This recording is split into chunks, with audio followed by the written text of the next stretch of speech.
Ayan, so nandito tayo sa paggawaan ng ating RCPC pipe culvert natin. Ayan. So ilang sako na simento to kuya ang ilalagay mo dito kuya? 3 ka sako na simento.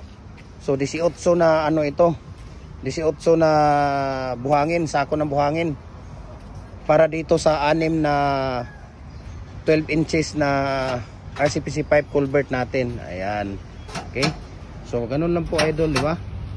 Ang ating ano dito idol, ang ating ratio dito at mixing natin dito sa 12 inches na RCPC pipe culvert natin, sa isang sako na simento 6 na sako na buhangin, 2 12 inches na RCPC pipe culvert ang ating magawa.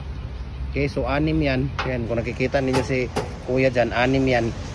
6 na ano yan, 6 na culvert dyan.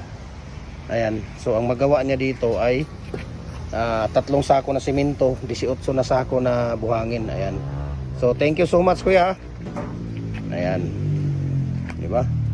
So ganun lang po kasimple, di ba? Yan yung mga gawa ni kuya dito. Galing oh. Ayan oh.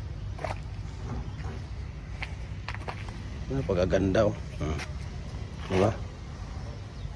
Yan po, may mating na yan sa loob.